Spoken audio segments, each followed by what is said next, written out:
Were you going to stand up and stretch before we started? Oh, no, I'm good. You're I all just good? Needed Just a little back. just a little back stretch. thing. Yeah. Yeah, I sit in awkward positions, so I'm constantly moving, and I'm Yeah. constantly aware that I am moving and I don't want to make noise, and I'm usually in the middle of a sentence when that happens. So 6 things happen at once. I'm like, damn it. So we've been talking a lot about historical buildings and people, and when I typically think about this area in western Nebraska, here on Storytelling on the Plains, we always forget to tell people at the beginning what the stupid podcast is. We just kind Welcome of to start Storytelling talking. on the Plains. Yeah, I'll have to get Connor to record a sultry introduction. We need an intro. We need somebody who has that voice, and then just We put need it to hire at the like beginning. Morgan Freeman. Yes. Get Morgan Freeman on here to do our intro. or get Samuel L. Jackson That'd be nice, too. and do like a snakes on a plane thing. We would be banned. Welcome to the podcast. Now sit down and shut up. Listen to what they're trying to teach you. But you know, when I think about this area, and I usually think of the people, the conflicts, the land, how many people lived in here, how many people thought this place was useless, so just keep going through, there's nothing worth being here for.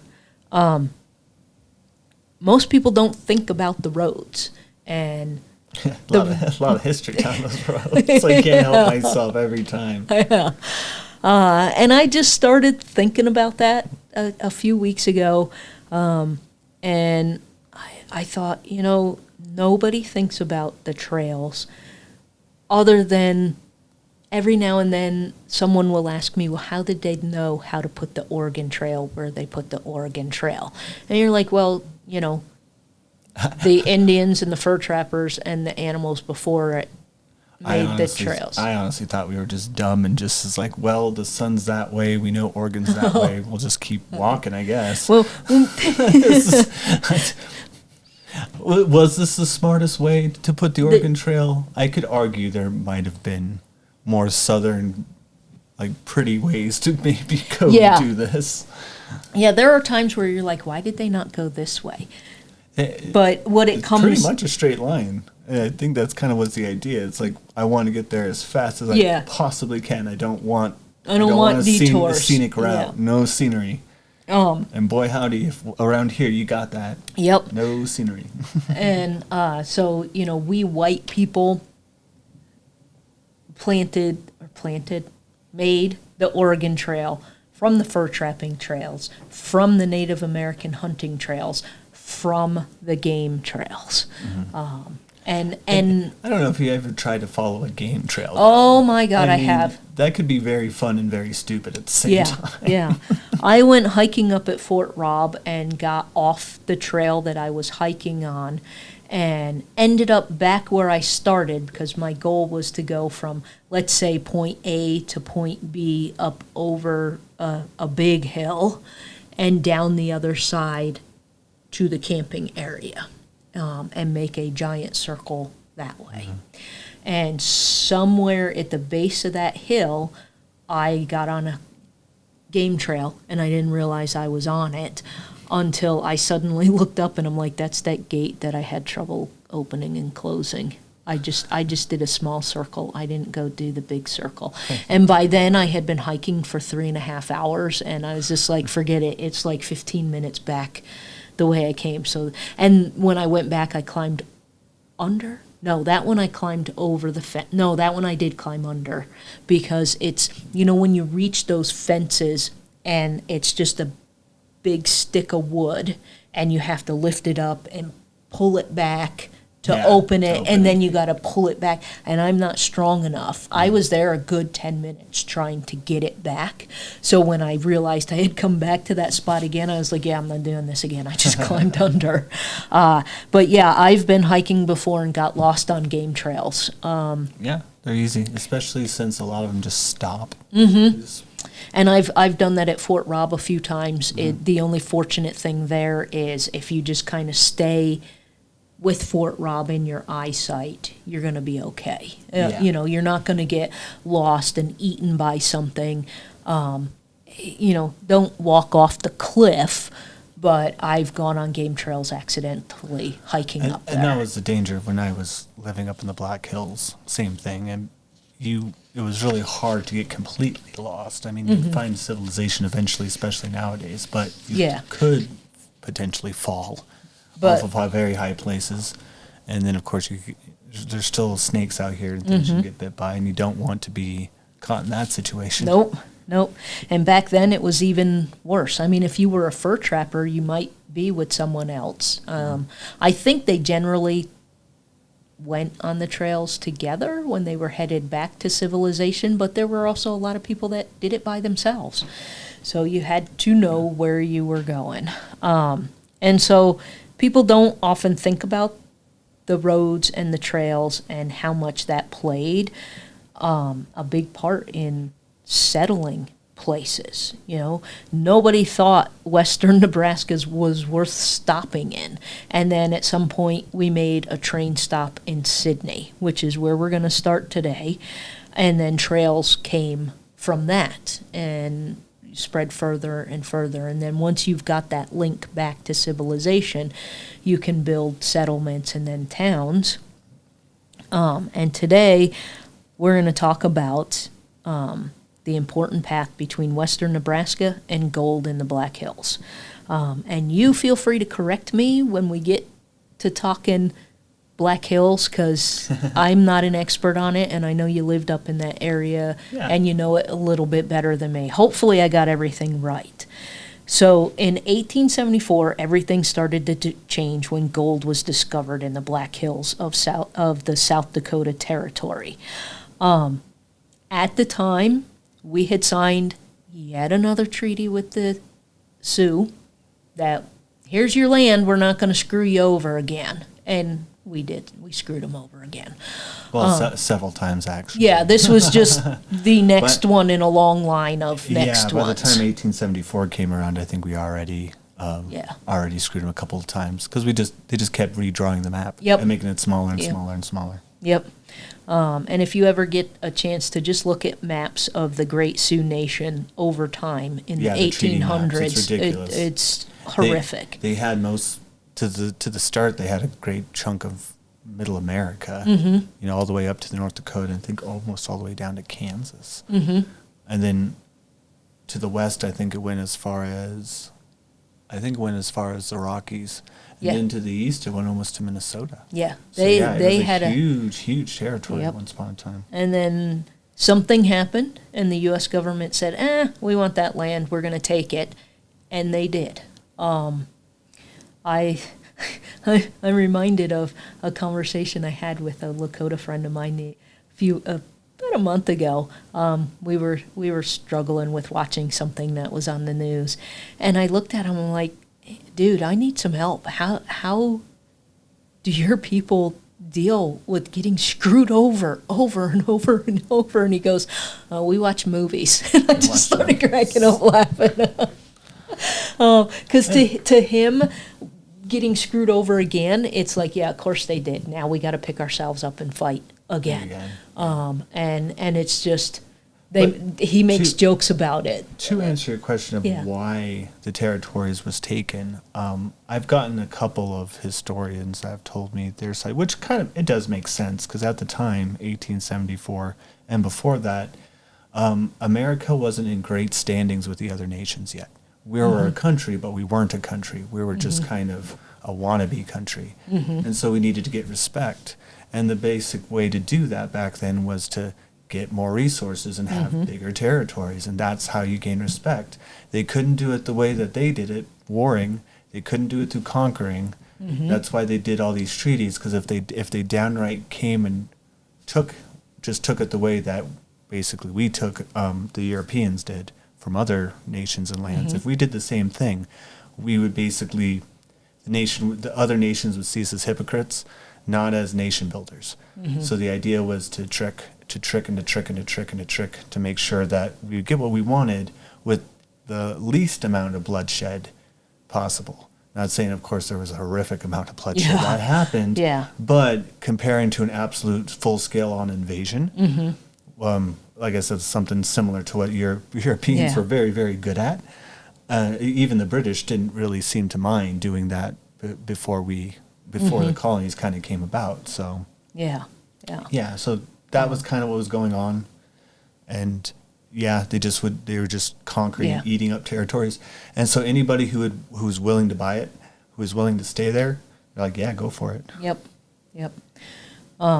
So according to the article I found on UNL's, it's a subsite of UNL, but it's called Digging in the Historic Trails of Nebraska. And I did not have the time. It would probably be a 6 or 7 part series if we're just going to do this paragraph that I'm about to read. In 1874, General Sheridan sent General George Custer and 1,200 troops to explore the Black Hills of the Dakota Territory. The military objective was to explore routes and locate sites for future posts. However, the expedition was also to determine if the hills contained gold deposits, as had been rumored. The military hoped to dispel the rumors in order to dissuade whites from encroaching on Native American lands. Custer's findings did little to dispel the rumors, as he sent steady reports back concerning the discovery of various precious metal deposits. So I didn't want to get too much more into it than that. Just because it's in the Dakota Territory, which is now South Dakota, it's not Nebraska. We're trying to stick to western. And this is way more involved than this. And it would literally be like a 7-part series, and then we're doing 7 episodes, not in Nebraska. Well, and the Black Hills was a lot smaller back then. A lot of people don't realize that. They think that because the white man came in, we actually deforested a lot of the Black Hills. That's not true. The Black Hills is actually very small, and not because of us, I'm not going to pat ourselves too hard on the back, but because of the Forest Service and firefighting, it naturally got to grow unhindered, which is how we get to the size it is today. I mean, it's really large, but if you looked at previous, there's some really fascinating previous maps of what the Black Hill foliage actually was back then, and it was very much smaller. It's incredible how much smaller it is. And I think people get that mistaken as well, because they'll look at a map of the land that made up the Great Sioux Nation. And so because the Black Hills is in that, they're like, oh, yeah, that was really big. Well, yes, their territory was big. It doesn't mean that specific part was big. The Black Hills, which is the Ponderosa Pines, is what I'm talking about, the actual foliage, the timber. Still beautiful. Absolutely. I'm kind of torn because my brother-in-law and his daughter are coming for a visit this summer, and I told Paul I don't want to drive them up to the Faces. That's what Paul calls them, the Faces, because I don't like Mount Rushmore. I don't really either. It's overrated. It's highly overrated. You took a sacred site and slapped 4 dudes' faces on it. If I could not go to jail, I would go and stick some dynamite up their noses and put it back as best as I could to the way that it was. I don't know. It's to me, if I was, and I don't know, I haven't asked my Lakota friends, but if I had to see 4 faces of white men who conquered my people, and they're representing a government who destroyed my people's way of life, I would struggle with that. And for me personally, I don't like going up there and seeing it. One, it's an overrated historical site. You know, it's a man-made tourist attraction, and it just, you can do whatever you want to try and rectify that, to teach the real history if you go up there, but I don't want any part of it. And I'm torn Well, between here's my brother-in-law and my niece coming. She's 13. She's never been to America. You know? I would show them the truth, and you know how to do that is you take them to the Borga Museum in Keystone. Oh, I've been to that. Terrible museum. It smells like cats and cigarettes, and it's really creepy and half lit all the time. Yeah.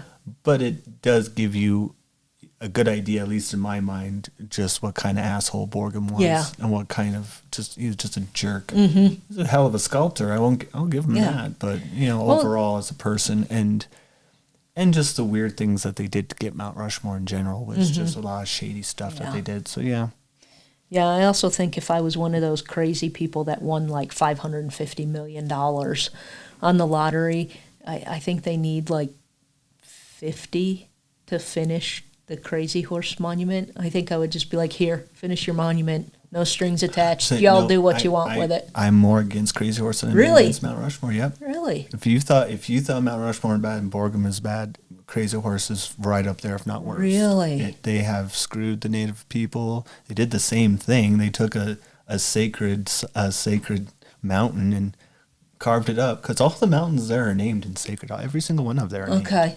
There's just no random big jut of rock that the Lakota didn't know and didn't have a name for. They were all had names. They were all sacred. You couldn't just be like, oh, the four grandfathers of Mount Rushmore, that was a bad thing. But hey, what about this rock over here?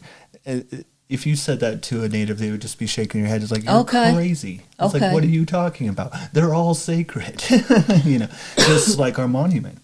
That's sacred. That's sacred too. All those lands are sacred. So yeah, for that Pollock to go up and say, hey, I'm doing you guys a favor, and then sprout quite a bit of lies and rumors around Crazy Horse, which we can probably get into. Yeah, we need to do the Crazy Horse episode. It's just going to be a long one. That crazy Pollock was a liar. He was a liar. He was just as bad as Borgum, if not worse, in my opinion. So I wouldn't give no money to Crazy Horse. Okay. Let them do what they want to do with it, if they are ever going to do. I have a very bad feeling of it when it is finally finished. It's going to help many, many people except the Native Americans. I don't think it's going to help them. Wouldn't surprise me if it didn't help them one bit. So I've only been up there twice, and very quick trips, not enough to get a lot of information. I thought that the Lakota were in charge of it all. No. Oh. Okay, so see, when we do the episode on Crazy Horse, we'll need to cover that. My mom's going to kill me. That's why I'm not even trying to pronounce the name. You're welcome, Mother. That's why I'll just say the Crazy Pollock and his family. Yeah. Their family descendants, as far as I know, still run that operation. It was never... The idea is at the end was to give it to the Lakota when it was finished, which that sounds a little familiar, doesn't it? That sounds like a familiar story. It's like, yeah, sure, you can have your land back when we're done with it. So it did the whole... Don't get me wrong. If you go there, the museum's incredible. It's an incredible museum. There's a lot of history there. There's a lot of interesting facts there. There's a lot of interesting factoids there. Okay. And picking out the factoids from the facts, you got to know your history. One of those histories you and I know very damn well, because there was once a rumor there that was where Crazy Horse was killed, which we know isn't true. Right. So it's that kind of stuff. And yeah, they weren't great people. They're not great people. They're not this wonderful family that's in it for the native. I disagree. Okay. So the first time I went was 98. I believe there was nothing there in 98. It was still just a chalk. 98, 99. I think it was summer of 98. I went with my family. My grandma, before she passed away, she wanted to see Mount Rushmore, Yellowstone, and Hawaii. And I was able to do that for her before she passed away. And while we were there, we heard about Crazy Horse. So we were like, okay, we'll go over there. And we went and see it. I don't remember much of that trip other than being there. Much there at that time. And then, because unfortunately, I mean, don't get me wrong, I'm really trying hard not to bash Mount Rushmore or Crazy Horse too much, because they are destinations and they are something that's fun to go see. But I've seen Crazy Horse throughout my entire life. Its construction, it's slowly coming You know, I remember when they finished the face. I remember when they finished the. I remember the hoop, the big hole the big there hole under where his his arm. arm's finally defined as an arm. Yeah. That was a big deal. And then the second time I was there was during COVID. We were driving around and we ended up going there, and I was looking in the museum, and that's when I saw a picture frame. And the little story with the picture frame is that the frame was made from the treaty tree, which we're going to do an episode on. So it was a connection to just north of Crawford, where yet another treaty that we screwed the Native Americans on. And so I thought that was cool. I'm like, seriously, man? And then the family donated the pictures to the museum there.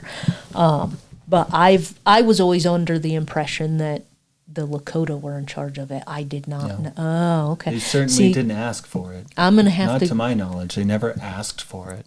Never wanted a Mount Rushmore of their own. Yeah. You know? I'm going to have to ask my friend, Jenna.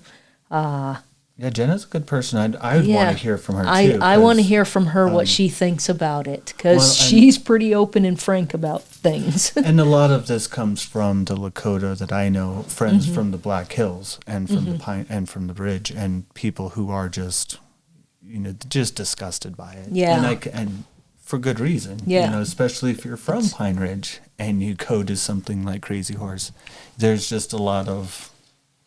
there's some weird things to think about. Even the statue itself is something interesting to think about. Yeah, because we don't know what he looked like. We don't know what he looked like, and he's very, very...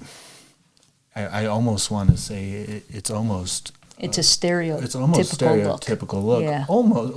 Well, but even then, I mean, he almost looks like a Greek warrior kind of weird thing. Yes! He has this big... perfect chest with a six-pack, and I'm not saying that's not possible, but if you read the books, if you read the books, that's not how he's described. Yes, that's it. He wasn't described as Achilles, and he seems to be sculpted like Achilles. Yeah. And I don't know if I quite would have like done that. Yeah, there's so many things. Well, other than not doing it at all.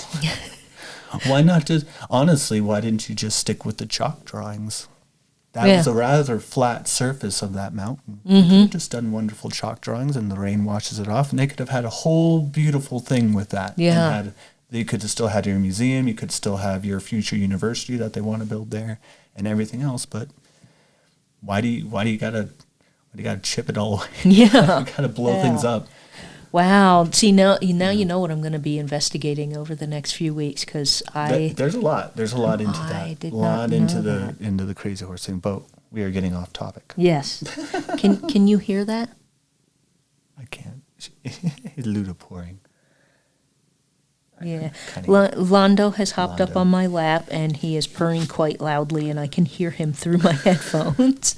So we're going to get back to the trail, but that's why, look, we've just spent 20 minutes talking about that. And, that's why we do. And don't get me started on Crazy Horse, damn it. And that's just our opinions at the moment about something we know that's just over the border from Nebraska. So it's like, how far do you go into that? But the Sidney-Black Hills Trail was big for a couple of years. And so Custer gets sent out here to, have a look around, see if there's gold so we can break another frickin' treaty. Which is where, not to break off again, this is where you do get Custer State Park was from this venture, from this exploration. That's why it's named after him. It is not named after him because of Custer's last stand. That was in Little Bighorn, and that was in Montana. Yeah, that's a good distance away. I made tourists cry. I made this whole family burst into tears because his dad was just all proud about going to Custer's last stand for some reason. It was just this get in your car. It's like 10 hours away. He came to me. He spent all this money. He was up in Sylvan, beautiful cabin, beautiful thing. Probably spent a pretty penny doing it. And he came to me, just all happy. He's like, "All right, I'm in Custer State Park. Where was it?" Like, where was what? Like the battle. Like, what battle? It's like, is famous. It says it was his last stand. And that's when it's like, oh, sir, I'm sorry, but that happened, but that didn't happen here. You're a little bit far off. And I explained to him, it's like, it's in Montana. Yeah. And at first he didn't believe me because, like, well, why was it named Custer State Park? Custer's last stand, Custer State Park. That makes sense. It's like, well, I agree, sir. That does make sense. But be that as it may, no battle to my knowledge happened here except the Battle of Wounded Knee, which he wasn't interested in at all, which is a little sad. I'm like, the Battle of Wounded Knee was a really big one, and that did happen. Yeah, and that's just outside the Black Hills. Yeah, so. That's just a short drive down the road. What the heck? Maybe he's related. I don't know. He was so devastated he left, and he's just like all in a huff, just like, I ruined it. Just ruined his entire vacation. This poor nerd drug his family from God knows where to see something that wasn't here. And that wasn't the first time. That was the most disappointed I ever saw somebody, but that wasn't the first time someone made that assumption. People assume that that's where the battle was. And they think it's really cool because they're like, they'll go out to the wildlife loop, just like imagining all this big battlefield. You're like, yeah, no, that's not here.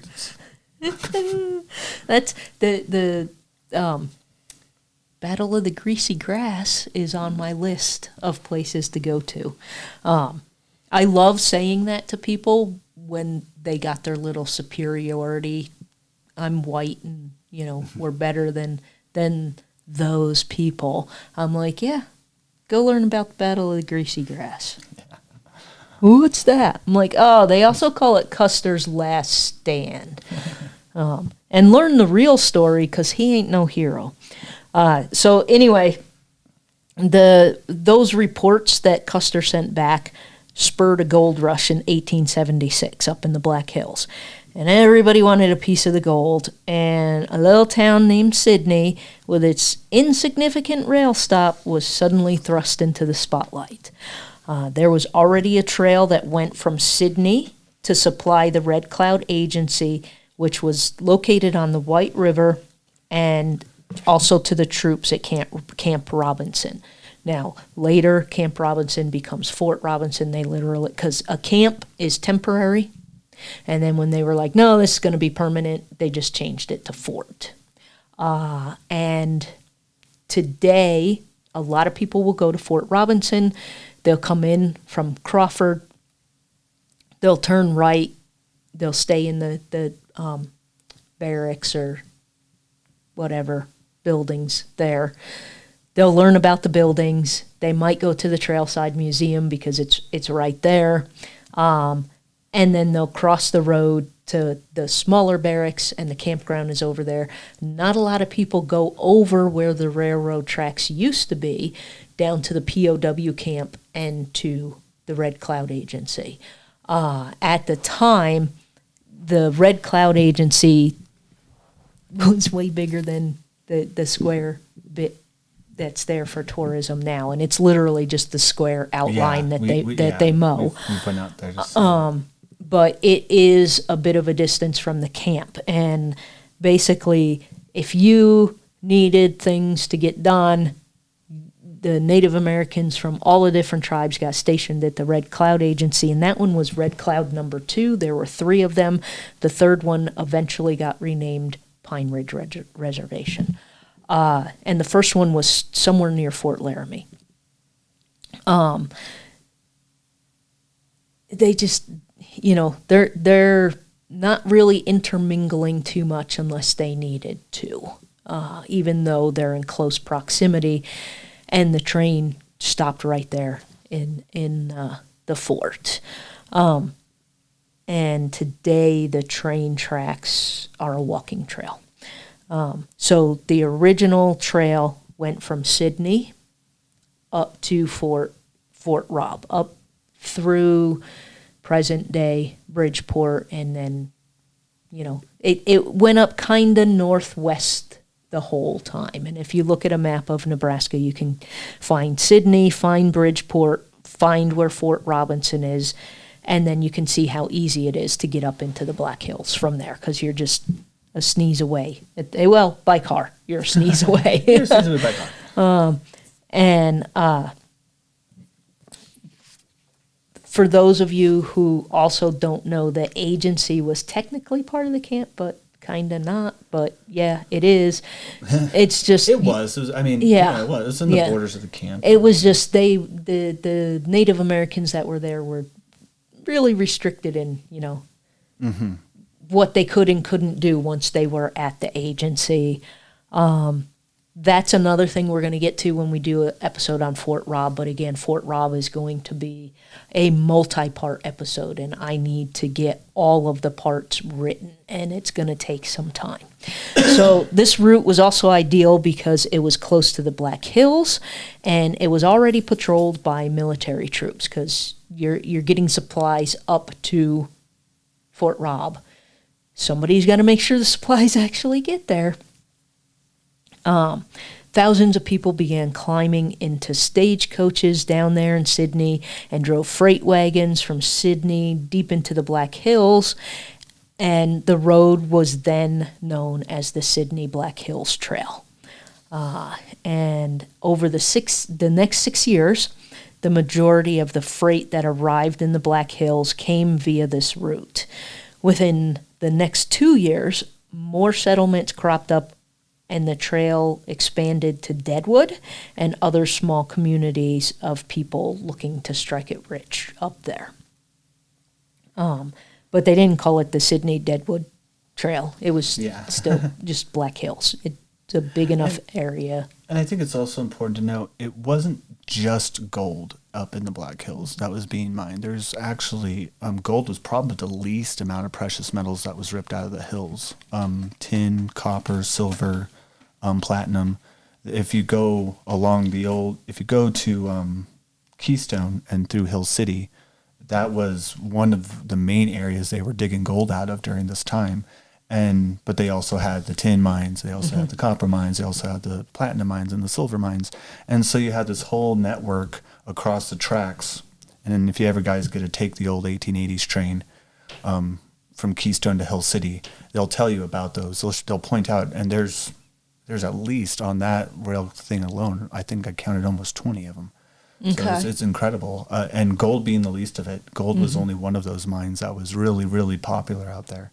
So, yeah. And I just focused on gold for this one. Because everybody likes gold. Because, everybody likes gold. And it would be a much, much longer episode. But, yeah, we took everything we could out. Yeah, and of course timber and coal, too. Yeah. Coal was a big, big thing, and so was timber, so yeah. So the trail connected the Union Pacific Railroad with the gold mines and the copper mines and the tin mines and everything else that we decided we wanted to swipe out of that area. But between 1878 and 1879, more than 22 million pounds of a variety of items were shipped via this 267-mile line, which, let's say, today, 70 miles an hour, 3.5, 4 hours between these 2 points. A lot longer back then. Each shipment of gold, which moved south from the Black Hills to Sydney and onto the railroad, was estimated to be worth up to $200,000 each. Then or now? Then. Oh, God. So it's... Yeah. A crap load of money. I forgot to check. Probably in the billions, I'm sure. But we stripped that area. Because you'd have to think of gold appreciation. You'd have to you'd have to do a bit of math. You'd have to do a bit of math for that. And gold has been going up again lately, so... Oh, yeah. But yeah, all that stuff was worth a crap load of money. I mean, to me, if every wagon you load up has $200,000 in it, and you're sending multiple wagons a day, that's a lot of money being stripped from a people that were promised a land. And I think about, if we hadn't done that, if we had done it all fairly, how much better off the Lakota would be today. I think it would have been one of those things, if it didn't happen then, it would have happened eventually. Yeah, it was going to happen at some point in time, but if it waited long enough, would have been a fair treatment. Yeah. Yes. Would the natives have control of their own land and their own resources? Which there are some other tribes in America that do that. Yeah. Did it right. And not to say that the Lakota did it wrong, they were screwed. But there were other places in America that were less valued by the white person. And so that happened. Yeah. And so I'm trying to think of some tribes off of the top of my head that actually have very impressive control over their resources, but it escapes me right now. Yeah. I think the Navajo have some.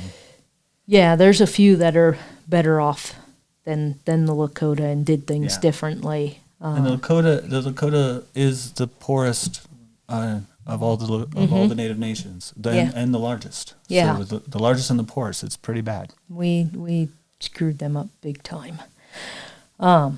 So there were 3 stagecoach stations in our region, and there were more stops, but stations. Snake Creek, Halfway Hollow, and Running Water. Snake Creek Station and Halfway Hollow were located to the south, more toward the south, and Running Water Station was a bit further north on the Niobrara River. Sorry, guys, I forgot to turn my phone off. She's playing video games. That's where it's from. It's from Metal Gear Solid. My ringtone is from Metal Gear Solid, and so is my notification sound. Supposed to be doing a podcast. The great thing about that is when I worked at the Star-Herald, and that sound you just heard is the notification sound from Metal Gear Solid. So, like, if someone knows you're there and you're not being stealthy enough, you hear that sound, and then you need to go hide before the bad guys find you. My phone would go off multiple times a day when I was at Star-Herald because I'm a reporter, and it would scare the crap out of the media editor every time, and I died laughing every single time. Really liked his video games. Huh?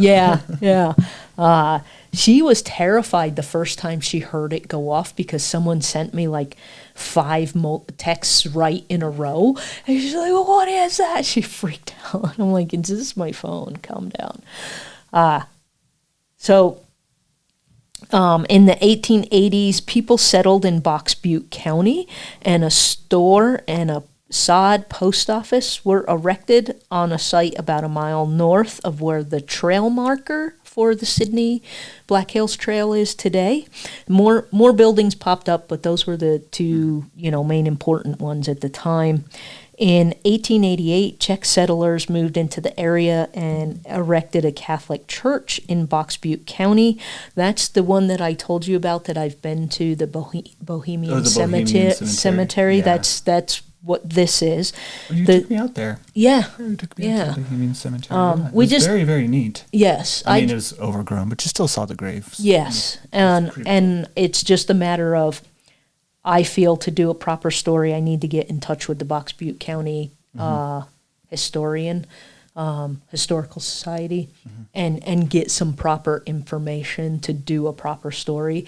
And the cemetery itself is, I don't know, like almost an hour away, and the Box Butte County Historical Society is like almost an hour away the other way. I believe they're in alliance, I think. So it's just a matter of I need to get into the touch with the right people and get a time that I can drive up there and get there and do the research. And I will get to it. Anyway, that was all settled there in 1888. The church cemetery remains, and hopefully I'll get to that story one day. If not, I have all my notes in a file called Bohemian Cemetery, and if I'm dead, at least somebody can build on my notes. We'll put you all in the Bohemian Cemetery. Yeah, there you go.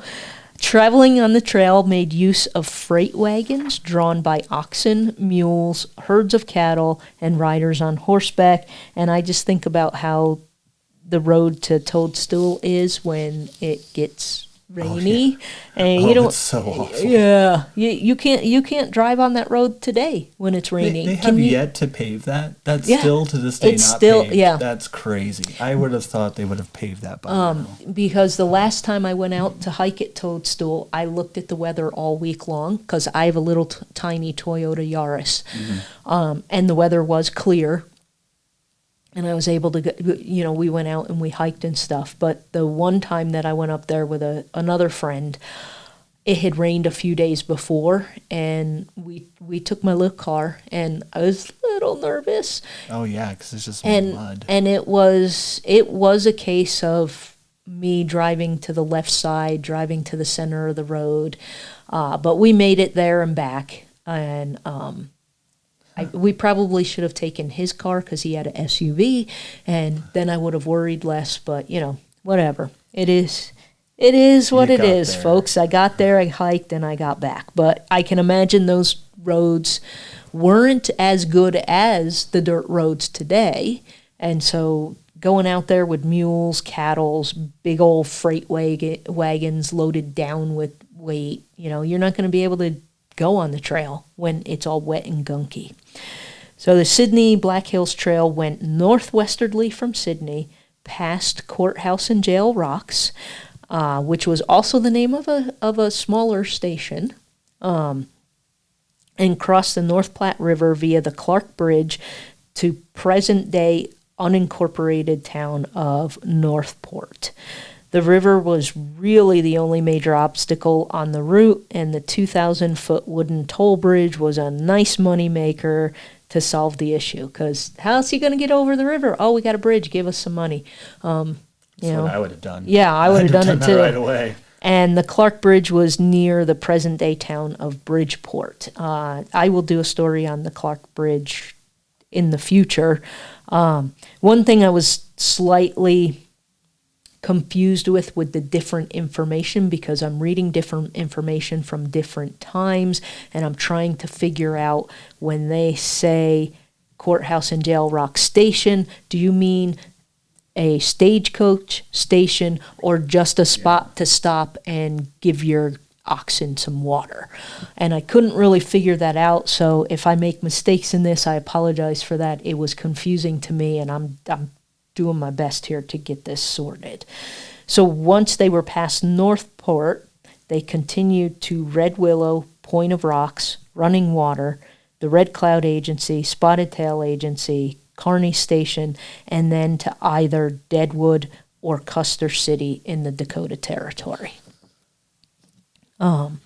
Excuse me. If I understand all the sources correctly, there were 3 specific stagecoach stations, and the rest of these were just smaller way stations. Little halfway stations. Yeah, and there were stations every 15 miles apart. So I think I didn't find info, but to me it makes sense that you have a station at this one point near what is present-day Bridgeport, because people would get off and then get the train here to Scotts Bluff later on. So it makes sense that would be a stagecoach stop, whereas you go 15 miles north, there's nothing, but maybe there's, a pool of water, or let's just rest our oxen or our feet or our horses or whatever. There's Pony Express stops too. So. Yes. Yeah. Yep.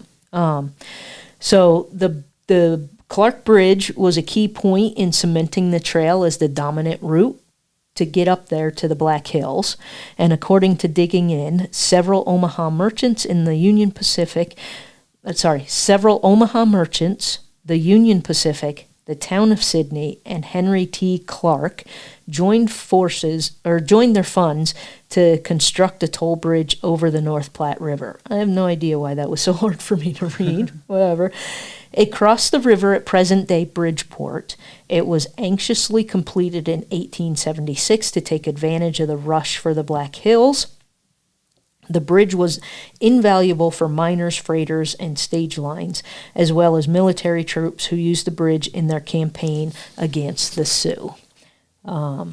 So, bridge, good and bad.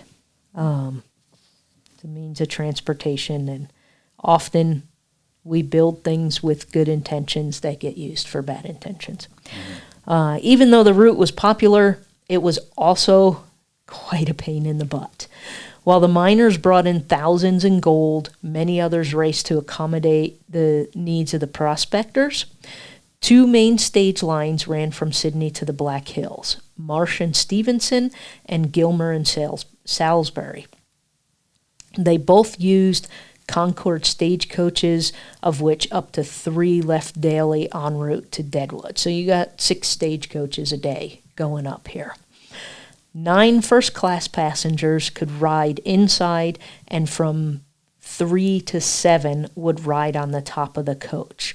The stagecoaches were uncomfortably crowded with passengers, but the demand for transportation to the gold mines could not be met. So they're overstuffing them, and I have images of trains in India where people are sitting on top, hanging out the windows and stuff, because more people want to go to that place than we have the capacity for. And you have to some degree, manage that road and police it. And you just can't have thousands of people wandering around up there. Well, it was still dangerous. Yeah. It was still, and wagons, they still broke down. They still had problems. And from Bridgeport to Deadwood's a long haul. Mm-hmm. That's... It's not surprising they had them little way stations every 15 miles. Oh, yeah, not at all. Because there was probably someone crammed inside the stagecoach that was like, dude, let me get on top. Yeah, to get, even by car, it takes about 3.5 hours to get to Deadwood. Yeah. So. Yeah. I can imagine.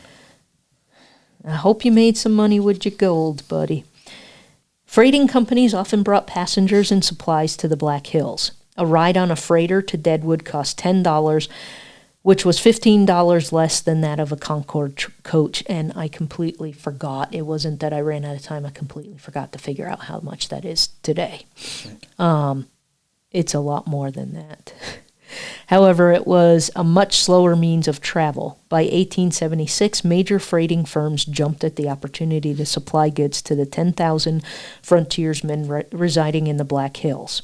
Sidney freighters like Pratt and Ferris and D.T. McCann, who had previously contracted to supply commodities to the Red Cloud agencies in the northwestern Nebraska, extended their freight lines north to Deadwood to cash in on the gold rush.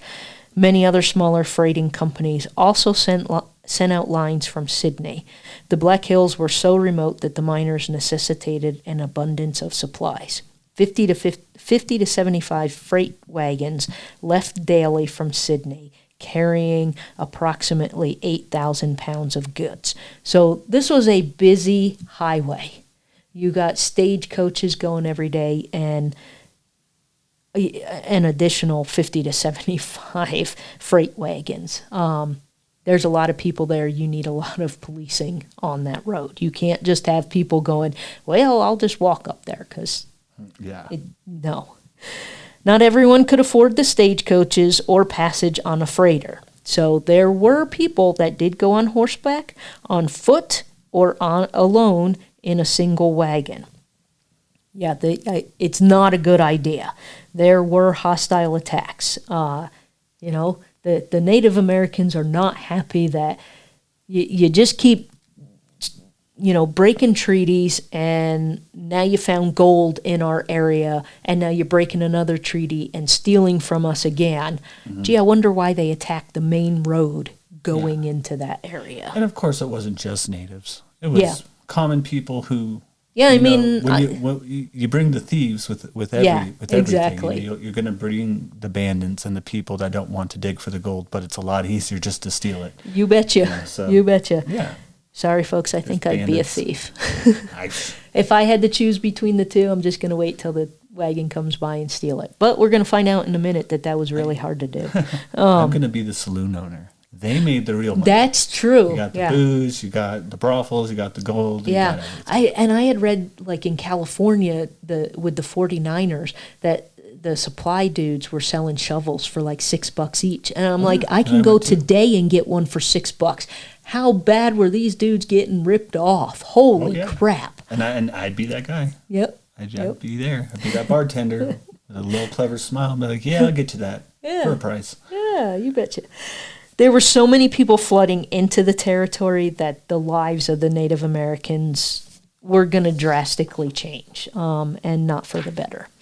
By the spring of 1876, the Army had decided they were no longer going to enforce the last treaty that they signed with the Great Sioux Nation, and it didn't matter. They're going in there, they're conquering the land. They already conquered the people, they're just going to take the land, and there's nothing you can do about it. It was reported that the stagecoaches sometimes left for Sydney, for Deadwood 3 times a day, which I had already noted. And when you do the math, you're looking at 16 people or more crammed inside of them. And that's ridiculous.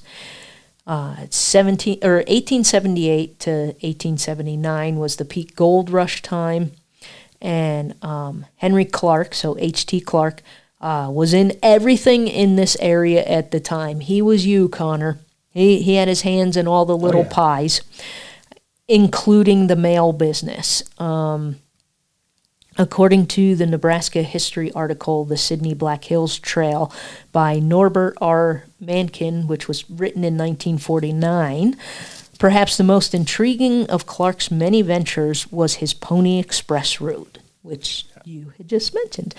No demand was more insistently made by the miners in the hills than that mail service with the outside world would be speeded up. For beneath their rugged exterior, the miners concealed a longing for news from home as real as any in the world. Until such time as the hills were officially opened, the government would furnish no mail service. Government mail service ended at Fort Laramie and the towns along the Union Pacific. So they could get mail to Sydney and take it up the trail up to people.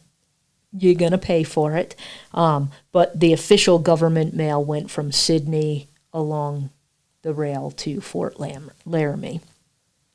Beyond these points, individual enterprise must carry the mail. In response to this demand, 2 Pony Express routes out of the hills appeared during 1876. A short-lived 1 route, the number 1 route, the Seymour and Utter Express, was opened from Custer City to Fort Laramie, but soon was abandoned because of Indian troubles. The more durable service was furnished by Clark's Centennial Express. Clark first signed a contract with the Omaha headquarters of the Army to deliver all mail from Fort Sidney to Camp Robinson. And this sort of makes sense because if you have a route going from Fort Laramie up to the Black Hills, it's a shorter route on a private line, but it's far more dangerous. Mm-hmm. You have the Sidney-Black Hills train. You have people traveling it every day. It's less likely you're going to have issues. You're still going to have issues, but far less because you've literally got, a couple hundred people every day on that line, either coming or going. So it's not surprising that the Fort Laramie one died off pretty quickly. And they were also going, before the gold rush, they were stopping at Fort Robinson. So they've already got some stuff established, and Mr. Clark steps in and makes some money off of this. He printed special envelopes for distribution in the Black Hills gold camps and at various eastern points. Messages enclosed in these envelopes would be delivered by Clark's riders. The charge for carrying a letter between Sydney and the Black Hills was 10 cents, paid when the special envelope was purchased. So just like today, all the color and thrills of the old transcontinental Pony Express of the 1860s was revived for a last brief moment of glory. Stations were set up along the trail, riders hired, and the service launched in June 1876. Northern terminal offices were opened in Custer City and Deadwood. Business on the line was brisk, but never profitable. Costs of hiring riders and station tenders and collecting hay and grains for the stock were prohibitive, and the venture, though colorful and exciting, was a profitless one. I'm sure Mr. Clark still found a way to make money. The volume of mail became so heavy after several months that Clark contracted with the firm of Marsh and Stevenson to carry the mail in 4-horse coaches at $4,000 per year. But this service was soon abandoned, for after the treaty opening the area was signed, the government drew up new contracts for the mail service. Yet while the pounding hooves of Clark's Centennial Express thundered over the plains, they carried with them definite proof that Sidney was to be a frontier outpost of major importance. So I think his business of being in the mail, like any business, you need a couple of years to get on your feet and get going. And everything here happened so quickly, he didn't have time for that. So it wasn't profitable for him, that specific business, but he was into all kinds of business and made money. And then because everything had become so popular so quickly, the government was like, yeah, we're going to get involved in this. Like the government always does. Yeah. So because so much gold and supplies were going along the Sidney-Black Hills Trail, crooks showed up too, and bandits began robbing the stagecoaches in 1877. So there's Irene. Give me your gold. The weekly attacks fostered many to ship their treasures south on the Pratt and Ferris bull trains. So instead of bringing your crap back down yourself, you're taking a different, more secure route, and you're probably giving up some of what you found to make sure your crap gets there safely. Luke Voorhees, Sydney manager of the Gilmer and Salisbury stage lines, went to great measures to capture the bandits so as to maintain steady business with the miners. In 1878, Voorhees enlisted the help of Abbott and Downing to manufacture an armored coach known as the Old Ironsides to counteract the attacks. I'm sorry, I hear Voorhees and I think Jason and Friday the 13th music starts playing in my head. The body of the armored coach was lined with half-inch steel, and the windows were nothing more than portholes. The gold was transported inside an 800-pound safe and was accompanied by 6 to 8 armed guards. Old Ironsides was successfully robbed only once in its 3 years of service from Deadwood to Sydney. I like to think that if I was a crook, I would have been successful. I would have been the one that got in. Mencken further wrote, this was on September 28th, 1878, when driver and guards became careless after pulling into Cold Springs Canyon Station. $45,000 was the sum stolen, but virtually all of it was later recovered and the bandits captured and sent to the penitentiary. You know, if I'm going to steal that much money in the 1800s, you ain't never hearing from me again. You ain't catching me. I'm just going, and you're never going to find me. It depends on what the money was. $1,000 in what? In bills and gold and coins? If that was that much in gold, how far can you really get? Yeah, that's true, because gold is freaking heavy. It's heavy. There's a lot of it. And 45,000 of it today would be millions. Well, and bills were a tricky thing in 1876, or at least they would be. Because it's still Dakota territory. You still had the territories that didn't accept pieces of paper with a governor's name on it, or even the president's name on it. That wasn't still a great... I mean, it was a thing here. It was being used. There was letters that's backed up by the Treasury and stuff. But if I was just a person that was going to rob something, I wouldn't be robbing pieces of paper that I know could get back to me. I'd be wanting that gold. Something that you can smelt down. But then you have the problem of carrying all that gold. Yeah. So, it's interesting. Darn it. I just ruin everything. Yeah, thanks, Conner. Got caught. This is why people got caught. And by and large, most people that are criminals even today get caught because they're stupid and they do stupid things. The ones that don't get caught, you never hear from them. The folks that steal paintings from museums, they don't take them home and sit them, on their mantelpiece. They already have somebody paying them to go steal that, and that painting is out of their hands within hours of stealing it, and then they're not stupid, if the painting's worth, say 10 million, you're not going to see them with a brand new Ferrari. No. They're just living their regular life. Well, that's why a lot of the criminals nowadays in New York, the big busters, the ones that, there'll be about 20 of them that bust into a Target or something, and they'll just come and take everything and leave. You'll never hear from any of those people. Yep. The folks that have their crap together, you will never find them.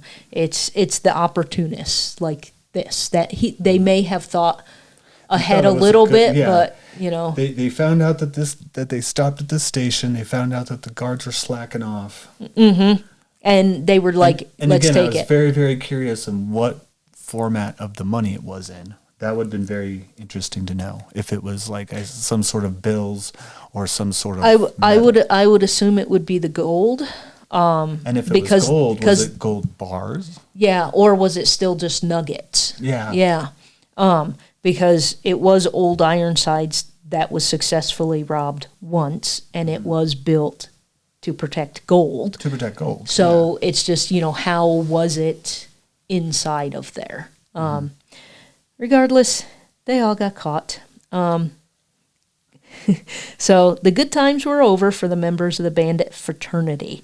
Another roundup of outlaws was carried out by Dakota territorial officials in October 1878, and therefore the problem was rather definitely solved. So it just seems like one was successful and they got caught. Someone else was like, I could do a better job. No, you were worse. And then everybody was like, yeah, we're just not going to try anymore. So at least you knew your gold was safe that you stole out of the Black Hills. The Sidney-Black Hills Trail wasn't the only road in use at the time, however. The Cheyenne-Black Hills stage route also supplied the gold mines in the Black Hills. By 1878, all the gold claims had been staked out. And, of course, big corporations started to move in and buy up those claims and consolidate them. And we kind of saw that with the railroad, too. Like, everybody had their piece of land. The railroad comes in and starts buying up the easements on both sides. And this is basically what happened. Big corporations came in, and then the gold seekers who stayed around, so some people sold up their stake and went back east wherever they came from. Others stayed, and the ones who stayed were now company men. And in 1789, the Cheyenne-Black Hills line got consolidated into the Sidney-Black Hills Trail, and it wasn't really a line at all anymore. And when I was reading about this, I think of that song about, working for the company man. Yeah. Because that's what happened back east with the coal mines. You lived in company towns, you got paid in company script, and you bought your stuff with company script in company stores, which were massively marked up. Yeah. And you can thank unions for that crap not happening anymore. So don't ever come to me and tell me a union is bad, because unions helped break us out of our baseline slavery. Because this podcast is not promoted by communists. Yeah, there you go. The railroad eventually reached Pierre, Dakota Territory in October 1880, and most of the traffic shifted to the rail line from Sydney, the Sidney-Black Hills Trail. The Sydney route was now more of a hassle and took longer. One of the freighting firms that operated out of Sydney was called Jewett and Dickinson's, and they consolidated with the Merchants Freighters, and that was the start of the firms leaving Nebraska and permanently locating up there in Pierre, where it was easier. Most of the they could keep it. Yeah, most of the freight line companies moved to Pierre, where all the profits were now located at. And they could deliver more goods more quickly than the Sydney route ever could hope to do at the time. Pierre's an interesting city. I've never been there. It's actually really pretty. I'm always surprised when I go to Pierre because they have the river that goes right down the middle of the city. So it's really pretty, actually. It's quite quaint. Cool. It's not a bad little place. Cool. In 1887, the Cowboy Line Railroad line linked the Black Hills to the rest of the world, and the stagecoach routes weren't really needed anymore. The once popular stagecoach line, which was instrumental in changing the Dakota Territory, became a forgotten dirt road in history.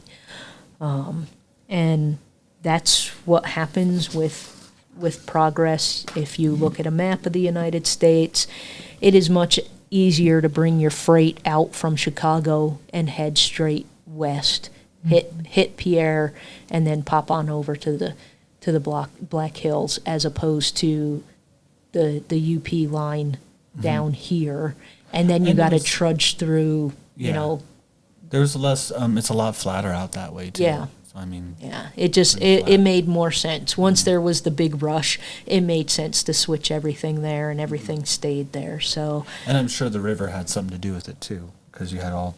I forgot what river goes through it, but you had all those ways to transport, like things through freight. Because I think they did that a lot. Yeah. So they, we don't often think of the roads and the impacts that they do have, but roads have a massive impact on an area that they go through, from environmental to settlements to the people. You're not going to further develop civilization without roads, and you can see as the roads progress, at least in the United States, a lot of times, more often than not, we damaged another type of living, another culture.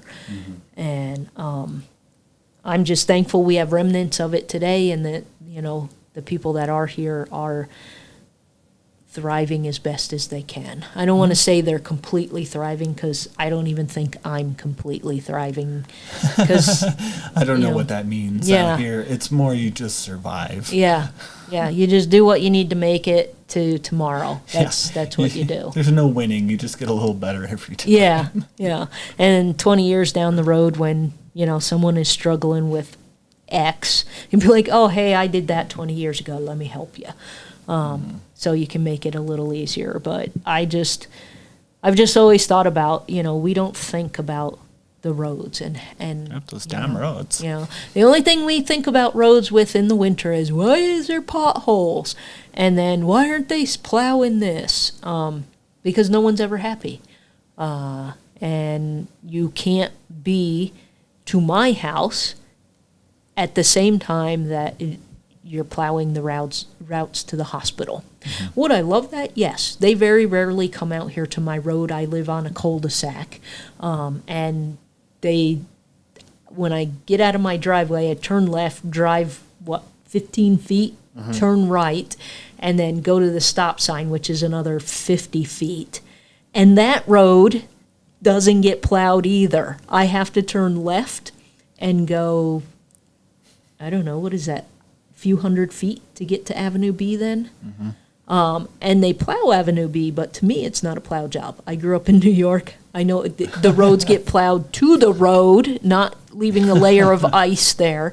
But Avenue B is... we don't remove snow, we push it from one side of the road to the other. Yeah, you just push it around a little bit. We just have fun. So do I want them to plow my road? Yes. But I also understand that I live in a community, and that hospital needs to be plowed out for whatever emergencies are going to happen today. And I did have a conversation many years ago with the mayor when Randy Meininger was still the mayor, and it was during their budget thing. Oh my God, paper made me go and sit through 9 hours of budget talks. Yes. I hated my boss that day. But I had talked to the mayor, and he said, the city literally doesn't have the funds to do those roads. And if it's a lighter snow and they can get through Avenue B and all the other main roads, they'll go back and they have secondary and then tertiary roads that they'll do.